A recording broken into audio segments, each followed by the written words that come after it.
وسلم وبارك على سيدنا محمد الفاتح لما أغلق الخاتم لما سبق ناصر الحق بالحق والهادي إلى صراطك المستقيم صلى الله عليه وعلى آله وصحبه حق قدره ومقداره العظيم. اللهم ارزقنا فهم النبيين وحفظ المرسلين هم الملائكة المقربين.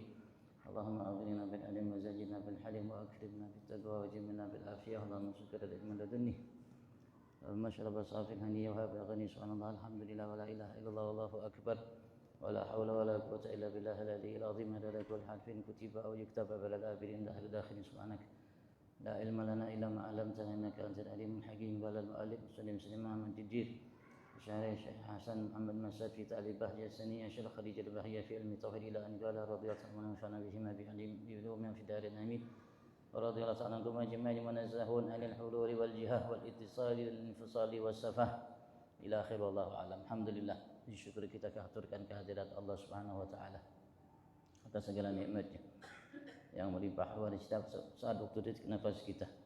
Apapun selama ini saat ini akan datang yang telah kita nikmati, miliki, punya lahir batin tanpa terkecuali sehelai benang yang menempel di tubuh kita, bahkan adanya kita nikmat Allah.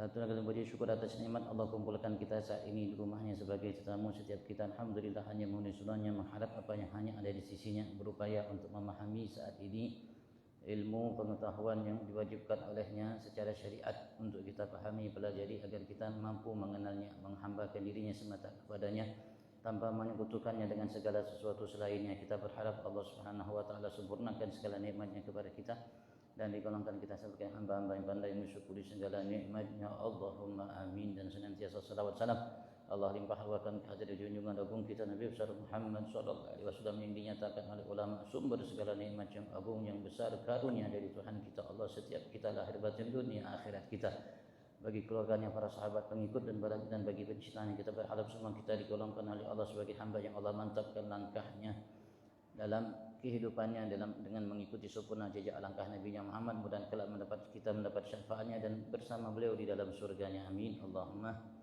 amin. Setelah beliau kemarin sedikit kita menyatakan bahwasanya Allah Subhanahu wa taala zat yang maha agung, maha indah dan yang namanya langsung ia memberikan menganugerahkan nikmat-nikmat terhadap setiap hambanya, yang zat yang maha suci dan Tuhan yang Allah Subhanahu wa taala yang maha tinggi. Sedikit dari sifat namanya atau asma yang dimiliki oleh Allah Subhanahu wa taala yang menunjukkan kesempurnaan bagi Allah Subhanahu wa taala. Kita lanjutkan munazzahun 'anil hululi wal jihah. Allah Subhanahu wa taala munazzah, suci, mustahil ia anil hulul dari hulul, bertempat pada suatu tempat. Sebagaimana bertempatnya satu zat pada suatu tempat selain Allah Subhanahu wa taala. Selain Allah Subhanahu wa taala ia bertempat di suatu tempat pasti. Mustahil ia tidak bertempat selain Allah Subhanahu wa taala. Kalau tidak di tempat A, di tempat B dan lain sebagainya. Tapi Allah Subhanahu wa taala munazzah, suci, tidak bertempat. Karena Allah Subhanahu wa taala kita nyatakan kalau ia bertempat pada suatu tempat berarti Allah membutuhkan tempat itu, sedangkan Allah Subhanahu wa taala tidak membutuhkan kepada segala sesuatu selainnya. Sebagaimana telah kita pelajari qiyamuhu binafsih. Wal jihah, begitu juga Allah Subhanahu wa taala munazzah, bersih, suci, mustahil berada di satu jihah, satu arah. Karena arah itu ya Allah Subhanahu wa taala siapkan bagi segala sesuatu selain Allah atau makhluk yang diciptakan oleh Allah Subhanahu wa taala yang baru. Maka ia namanya berada di satu jihah, satu arah. Kalau tidak depan belakang, kalau tidak depan belakang, kanan kiri atau atas bawah. Allah Subhanahu wa taala bersih dari semua itu. Allah tidak di muka, tidak di belakang, tidak di kanan, tidak di kiri, tidak di atas, tidak di bawah. Karena Allah, kalau kita nyatakan Allah di atas, Allah berarti membutuhkan atas. Kalau Allah kita nyatakan Allah di bawah, berarti Allah membutuhkan bawah, atau di muka, depan, kanan, kiri. Sedangkan Allah Subhanahu wa taala secara langsung mengatakan wallahu wal ghaniyyul hamid. Allah adalah zat yang maha kaya, tidak membutuhkan kepada segala sesuatu apapun ia, Al-Hamid, zat yang maha terpuji, karena segala sesuatu Allah yang menciptakan, mengadakannya, dan Allah yang telah menjaganya, memenuhi semua yang menjadi kebutuhannya. Sebagaimana yang selalu kita baca dalam setiap selesai salat kita, ba'da maghrib, ba'da subuh, kalimat la ilaha illa yang dididik kita oleh Nabi Agung Muhammad sallallahu alaihi wasallam, karena Rasulullah sallallahu alaihi wasallam, karena ia seorang makhluk yang paling kenal dengan Tuhannya Allah Subhanahu wa taala. Dari sekian makhluk yang diciptakan oleh Allah, dari bangsa jin, manusia, nabi, rasul, malaikat, yang mengenal Allah Subhanahu wa taala yang lebih sempurna adalah Nabi Agung Muhammad sallallahu alaihi wasallam. Karena ia mengenal Allah lebih sempurna, maka ia didik kita umat agar kita mengenal Allah Subhanahu wa taala dengan sempurna. Dan selalu kita disegarkan oleh Nabi Agung Muhammad ingatan kita akan Tuhan kita Allah Subhanahu wa taala. Assalamualaikum, dalam salat kita juga Masya Allah bertauhid, dididik oleh Nabi besar Muhammad agar kita menyembahnya kepada Allah Subhanahu wa taala. Wajjahtu wajhiyal ladzi fatara as-samawati wal arda hanifan musliman wa ma ana minal musyrikin inna salati wa nusuki wa mahyaya wa mamati lillahi rabbil alamin la syarika lahu wa bidzalika umirtu ana minal muslimin. Habis salat kita diingatkan la ilaha illallah wahdahu la syarika lah, lahul mulku wa lahul mulku wa lahul hamdu yuhyi wa yumiit wa huwa ala kulli syai'in qadir. Kita disegarkan oleh Nabi Agung Muhammad ingatan kita akan tauhid kita, penghambaan kita, keyakinan kita, makrifat kita kepada Tuhan kita Allah, agar kita malam hari ini jalani malam ini sampai subuh insyaallah dalam kondisi menghambakan diri semata kepada Allah, tidak menyekutukan Allah dengan segala sesuatu yang menjadi milik Allah yang ada di alam semesta. Lahul mulku, baginya, punyanya. Lahul mulku, kerajaan di alam nyata, alam tidak nyata, milik Allah, punya Allah Subhanahu wa taala. Allah yang mengadakannya, Allah yang menciptakannya, Allah yang menghendaki untuk ia ada sampai ia ada. Dan sekali lagi Allah Subhanahu wa taala mengadakan segala sesuatu yang ada di alam nyata, alam tidak nyata, tidak berarti Allah membutuhkannya walaupun Allah menciptakannya. Nah, bukan berarti Allah menciptakannya Allah membutuhkannya. Berbeda dengan selain Allah Subhanahu wa taala, seperti kita manusia menciptakan sesuatu karena kita membutuhkannya. Karena Allah tidak berada di jihad, tapi di arah, Allah berada di setiap arah. Walaupun Allah tidak berada di arah depan belakang, tapi Allah berada di setiap arah. Artinya Allah mengetahui apa yang ada di setiap arah itu. Andai kata ada makhluk di arah muka, di arah depan, arah belakang, Allah tahu dan Allah Maha mengetahuinya. Kadang-kadang ada makhluk yang tidak kasat mata, yang tidak kelihatan dengan mata kita. Kita tidak melihatnya, tapi Allah melihatnya, mengetahui. Allah melihatnya dan Allah Maha mengetahuinya. Wal ittisal wal infisal, dan Allah juga tidak muttasil, tidak bersambung dengan sesuatu. Dan juga Allah tidak namanya berpisah dari sesuatu. Karena yang bersambung, berpisah itu, berlepas dari sesuatu itu manusia atau selain Allah Subhanahu wa ta'ala. Sekali lagi ini mereka menyatakan hal ini, ulama, untuk menegaskan, menjelaskan apa yang disebutkan oleh mereka dalam sifat namanya qiyamuhu binafsi, berdirinya Allah Subhanahu wa ta'ala dengan sendirinya. Bahasa kita, Allah tidak ittisal, bersambung dengan sesuatu, merasuk ke dalam tubuh seseorang atau keluar atau berlepas dari tubuh seseorang, atau masuk ke dalam alam, atau berlepas dari alam.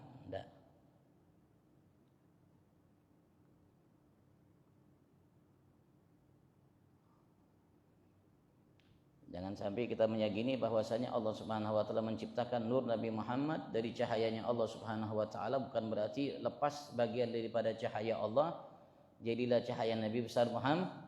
Tidak ada, tidak seperti itu.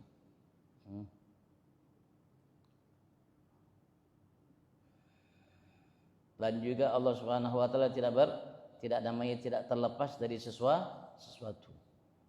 Yang namanya di dalam sesuatu atau di luar sesuatu adalah ciptaan Allah Subhanahu wa taala, yang hadis, yang baru. Ya mungkin bersambung dengan sesuatu atau terpisah dari sesuatu. Allah Subhanahu wa taala tidak seperti itu. Sekali lagi ini hanya sekedar penjelasan tentang qiyamuhu binafsih, bahwasanya Allah Subhanahu wa taala itu zat yang tidak membutuhkan selainnya Allah Subhanahu wa taala apapun itu. Jangan sampai kita mengatakan merasuk, Allah merasuk di jiwa seseorang. Bukan berarti kalau kita dengar ada kisah dulu Syekh Siti Jenar kemudian mengatakan ketika ditanya dia siapa Anda? Allah. Apa yang ada di kantong Allah? Anda Allah. Bukan berarti Allah itu merasuk pada tubuh, bukan berarti Allah itu merasuk kepada tubuhnya. Karena Allah Subhanahu wa taala tidak membutuhkannya. Ia adalah zat yang faqir. Segala sesuatu selain Allah itu faqir, membutuhkan Allah Subhanahu wa taala. Kalau Allah muttasil bersambung dengannya, merasuk ke dalamnya atau namanya Allah ingin memisahkan dirinya dari dirinya, Allah Subhanahu wa taala yang kaya tidak mungkin namanya Allah melakukan itu namanya melakukan kepada sesuatu yang faqir, membutuhkan ia Allah Subhanahu wa taala yang lemah. Kalau Allah Subhanahu wa taala seperti itu berarti Allah Subhanahu wa taala lemah, Allah tidak lemah.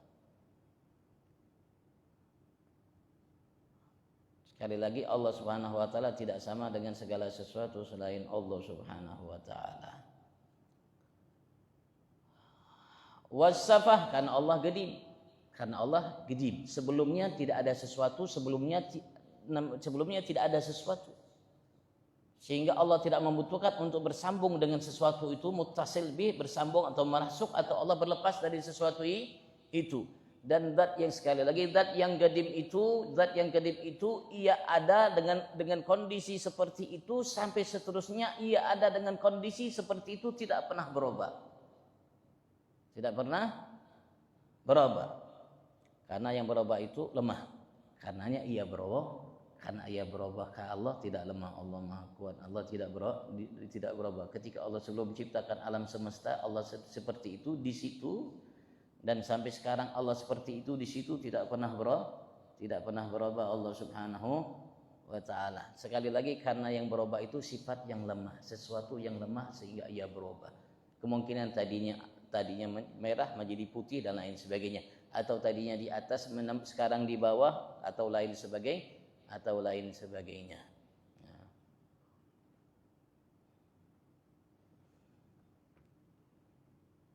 Begitu juga Allah Subhanahu wa taala tidak berada di satu tempat.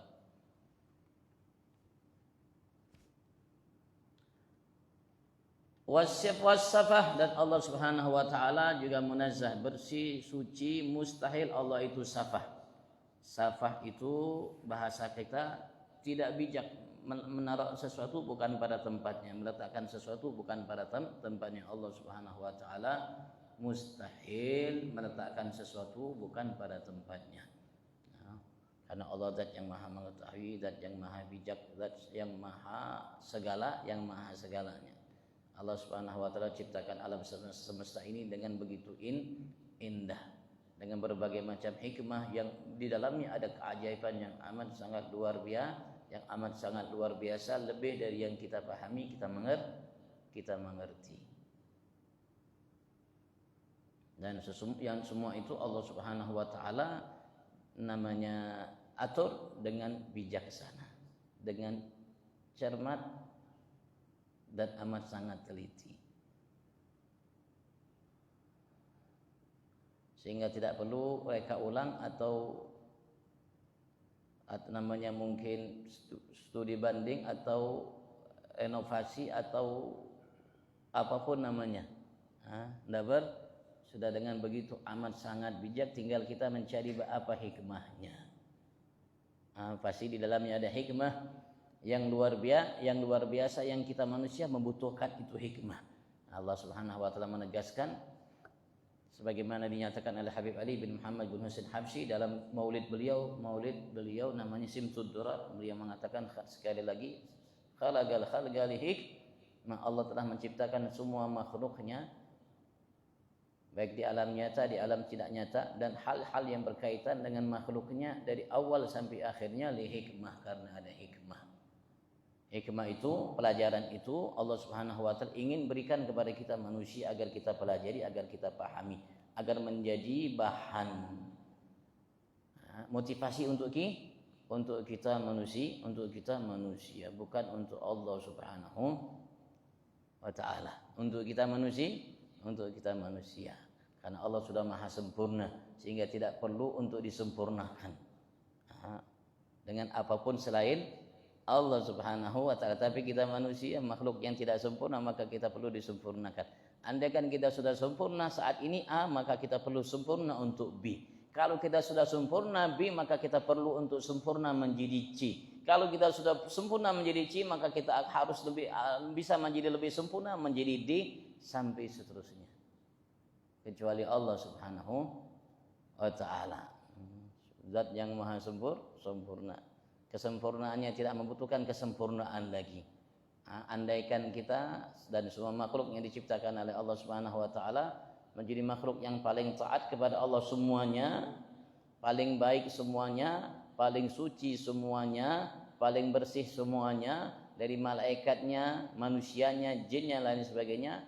Andaikan seperti itu semua, tidak menambahkan sedikit pun, secuil pun kesempurnaan Allah Subhanahu wa taala. Andaikan makhluk semuanya bejat, andaikan makhluk semuanya bejat, malaikatnya, manusianya, jin dan selainnya, tidak mengurangi kesempurnaan keagungan Allah Subhanahu wa taala.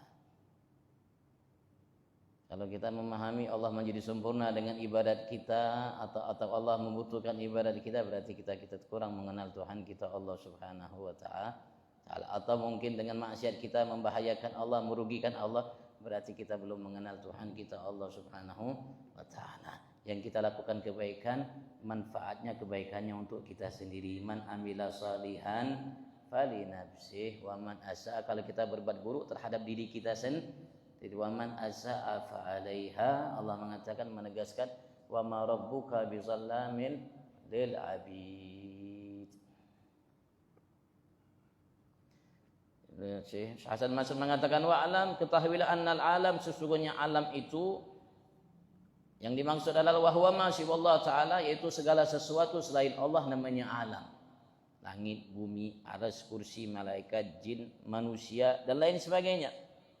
Baik yang ada di alam nyata, alam tidak nyata. Apapun selain Allah namanya alam.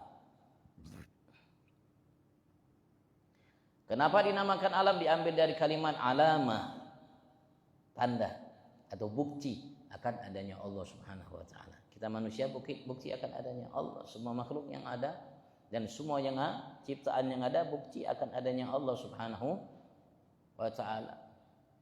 Ini semua lampu dan lain sebagainya, tiang dan lain sebagainya, bukti akan adanya Allah Subhanahu wa taala. Yang menyiapkan bahan untuk kita manusia mampu membuat ABC Allah. Manusia tidak menyiapkan bahannya. Manusia hanya diberikan oleh Allah Subhanahu wa taala ilmu pengetahuan bagaimana ia membuat, menciptakan dengan bahan yang sudah disiapkan oleh Allah Subhanahu wa taala untuk menjadi kebutuhan mereka.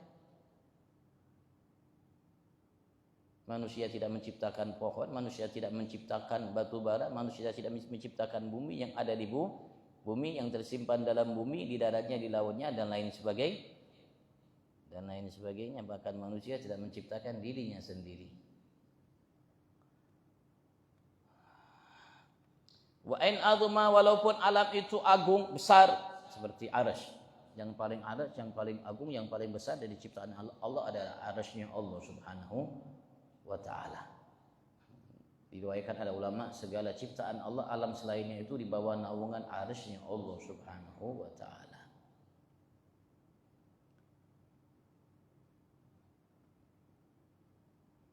Fi nafsihi, pada nafs, yaitu alam itu sendiri, fahuwa fi janib bahir qudrati, jika dibandingkan dengan bahir qudrati, qudrahnya Allah Subhanahu wa taala, kemampuan yang dimiliki oleh Allah Subhanahu wa taala yang mencengangkan, membuat namanya terkejut, terperanjat akal manusia akan namanya qudrat Allah tersebut dalam mengatur, menciptakan namanya dan lain sebagainya.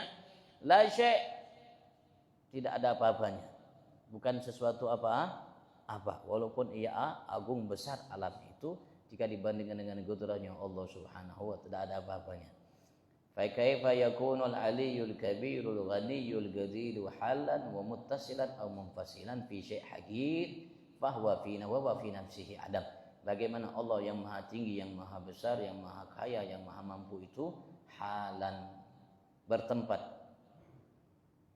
pada suatu ciptaannya alam itu, Bagaimana Allah bertempat di arasy-Nya Allah atau di kursinya Allah atau di langitnya Allah atau lain sebagainya. Wa muttasilan, bagaimana Allah itu dinyatakan bersambung dengan alam itu. Wa munfasilan, atau namanya munfasil, terlepas dari alam itu fi syai' hagir, padahal semua itu adalah sesuatu yang hagir, yang rendah, yang fakir, yang membutuhkan.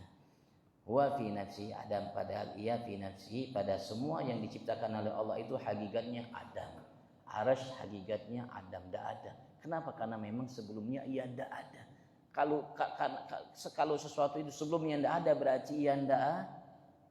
Hakikatnya ia tidak ada. Begitu juga kita manusia hakikatnya adam, dan semua selain Allah alam itu hakikatnya adam, tiada. Kenapa? Karena memang tidak ada. Memang kita tidak, dan semua alam yang ada ini memang hakikatnya tidak ada. Yang ada hanya Allah. Yang ada hanya Allah Subhanahu wa ta'ala. Yang ada hanya Allah Subhanahu wa ta'ala.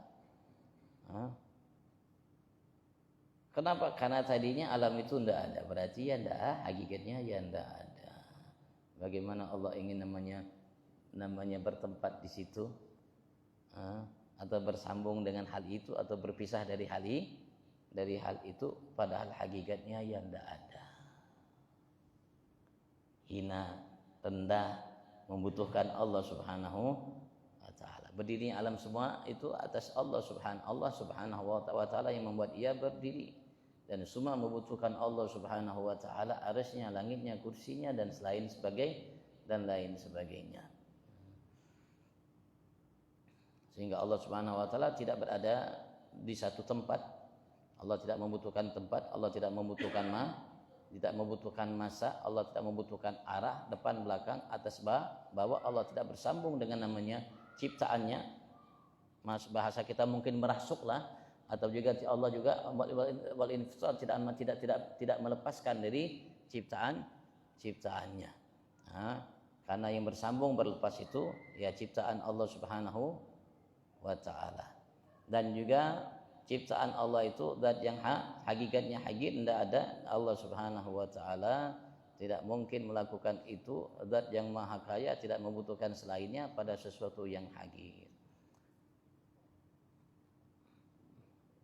Ya, adapun kalau seandainya ada ayat-ayat atau juga hadis-hadis yang menyatakan Allah itu mungkin di langit dan lain sebagainya, Allah itu tangannya dan sebagainya, itu ayat mutasyabihah atau hadis-hadis yang mutasyabih, artinya yang mungkin secara kasatnya, secara sederhananya Allah menyerupai sesuatu selainnya, tapi hakikatnya tidak seperti itu yang diinginkan oleh Allah, yang dimaksud oleh Allah Subhanahu wa ta'ala. Tidak seperti itu. Tapi karena Allah Subhanahu wa ta'ala menyatakannya, kita beriman. Tapi hakikatnya kayak apa, hakikatnya hal itu ya kita serahkan sama Allah Subhanahu wa ta'ala. Tapi keyakinan kita menyatakan qiyamuhu binafsi mukhalafatuhu lil hawadisi. Kalau kita namanya memahami sifat 20 yang wajib yang dimiliki oleh Allah Subhanahu wa ta'ala dan mustahil bagi Allah Subhanahu wa ta'ala, maka kita akan paham ayat-ayat yang seperti itu. Allah mengatakan dalam firman-Nya dalam surat Al-Imran, fa ammal ladzina fi qulubihim zayghun, adapun mereka-mereka yang dalam hati mereka ada zaigh, ada kesesatan, fa yattabi'un ma tashabaha minhu ibtigha'al fitnati wa ibtigha'a ta'wili, maka mereka yattabi'un, mengikuti, artinya mereka berupaya untuk menyelusuri, menguak apa-apa tasyabaha minhu, yang mutasyabih darinya Allah Subhanahu wa ta'ala dari ayat. Begitu juga datang dari Nabi Muhammad dalam hadis, ibtigha'al fitnah, karena menginginkan fitnah, wa ibtigha'a ta'wil, ingin menginginkan ta'wilnya. Allah mengatakan wa ma ya'lamu ta'wilahu illallah, tidak ada yang mengetahui ta'wilnya, apa yang diinginkan oleh Allah dalam kalimat yang mutasyabih itu, yang menunjukkan mungkin secara kasat bahwasanya Allah menyerupai selainnya, kecuali Allah. Yang mengetahuinya hanya Allah, hakikatnya bagaimana itu. Warasikhuna fil ilmi, dan orang-orang yang rasih, yang mantap dalam keilmuannya, mengenal Tuhannya Allah Subhanahu wa taala, mengetahui apa-apa yang wajib bagi Allah Subhanahu wa taala, yang menghambakan dirinya kepada Allah, yang mengetahui kesempurnaan Allah, yaqulun amanna bih, mereka mengatakan kami beriman dengannya, kullun min indi rabbina, karena itu semua dari sisi Tuhan kami, karena Allah menyatakannya kami beriman. Wa ma yadzakkaru illa ulul albab, dan tidak mengingat hal itu, memahaminya kecuali mereka-mereka yang memiliki ulul albab, memiliki ilmu yang mantap, yang kokoh, yang kuat. Bukan berarti Rasulullah SAW mengatakan ketika ditanya oleh seseorang anak, aina Allah, di mana Allah, fis sama, di langit. Bukan berarti maksudnya Allah bertempat di langit. Yang memahami maksudnya Allah bertempat di langit kan kita, bukan Nabi Muhammad. Nabi Muhammad tidak mengatakan hal ini. Nabi Muhammad hanya mengisyaratkannya. Yang tahu, yang mengerti, paham atas apa yang diucapkan oleh Nabi Muhammad, yang Nabi Muhammad sallallahu alaihi wasallam. Karena langit menunjukkan ketinggian, maka dia mengatakan fis sama, di tempat yang tinggi. Bukan berarti di langit, karena langit ciptaan, langit akan hancur nanti, dilipat oleh Allah Subhanahu wa taala ketika nanti terjadi hari kiamat. Allah mengatakan idza sama'un syaqqat, ketika langit itu insyak, terbelah, dan dilipat oleh Allah Subhanahu wa taala. Wallahu a'lam. Kalau ditanyakan fadhal.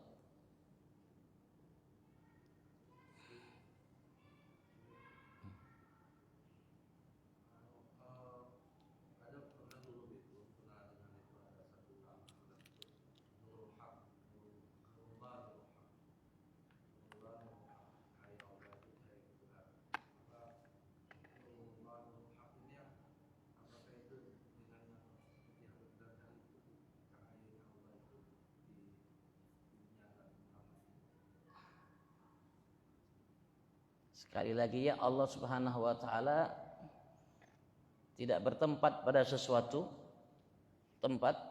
Allah tidak bersambung dan tidak terpisah. Bukan berarti dinyatakan Allah menciptakan Nabi Muhammad dari cahaya Allah Subhanahu wa taala berarti ada yang keluar, ada yang terpisah dari zatnya Allah Subhanahu wa taala, sehingga yang terpisah itu jadi ciptaan. Enggak, maksudnya Allah ciptakan Nabi Muhammad itu berupa cahaya. Yang mana Allah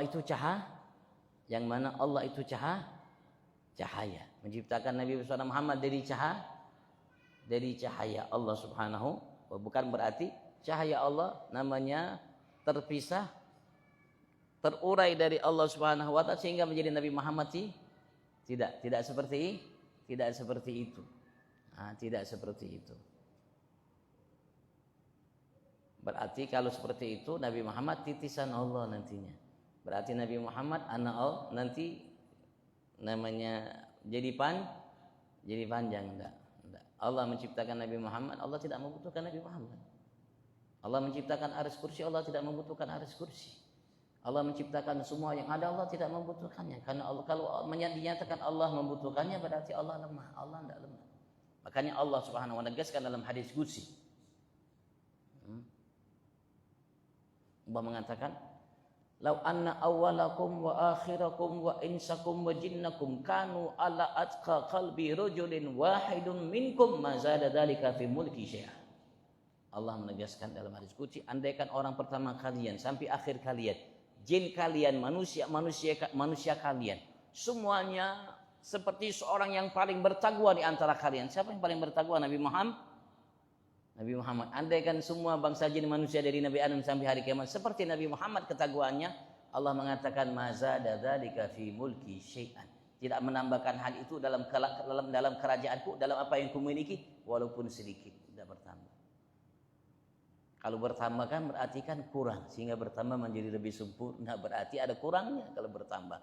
Begitu juga kalau seandainya awal pertama kalian, jin kalian, manusia kalian, seperti namanya seorang yang paling fajir di antara kalian, seperti iblis, semuanya tidak mengurangi apa yang dimiliki oleh Allah walaupun sedikit.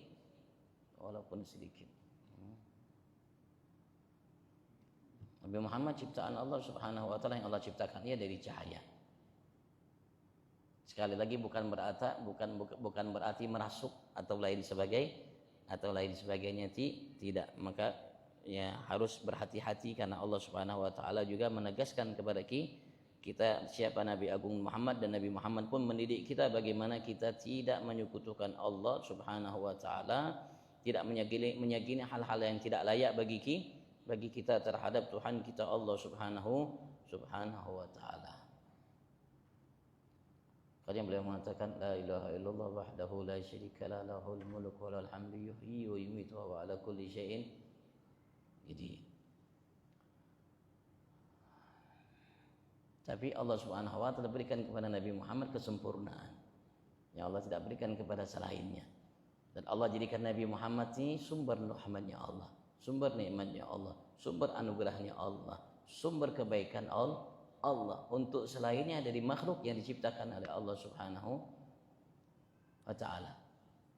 Sumber wa ma arsalnaka illa rahmatan lil alamin.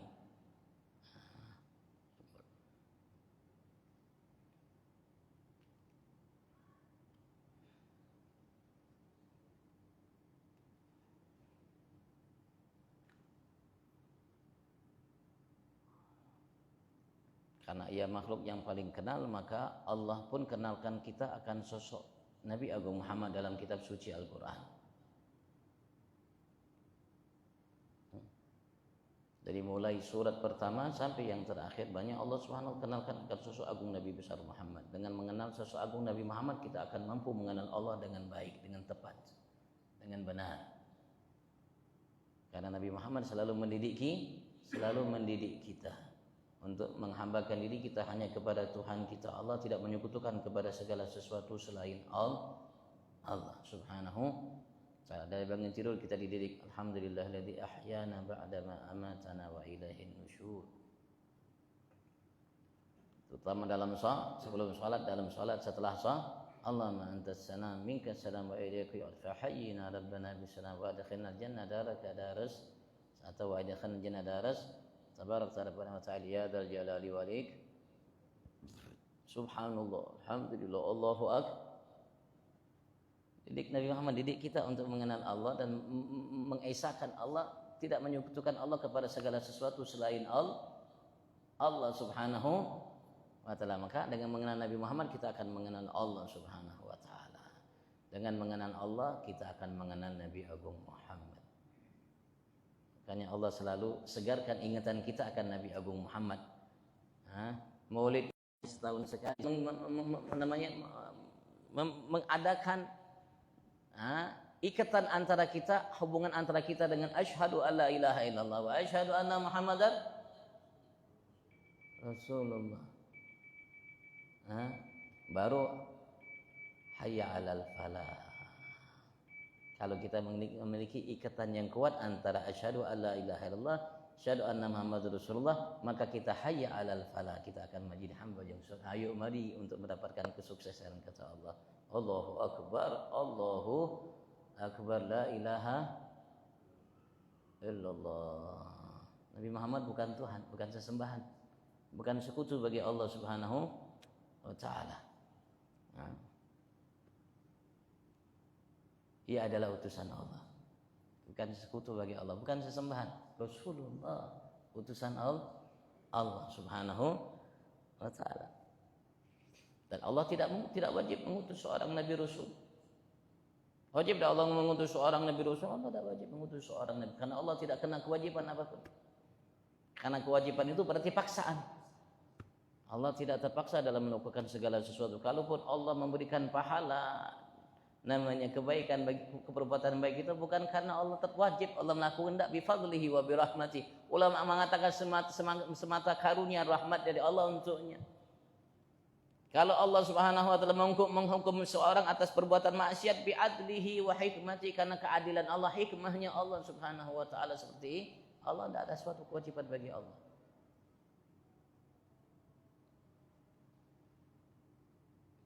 Sekali lagi, karena kewajiban itu keharusan.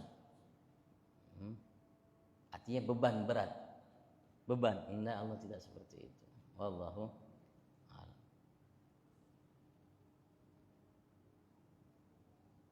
Adzan kah? waktunya habis. وفي عافية إلى حضرة النبي الفاتحة.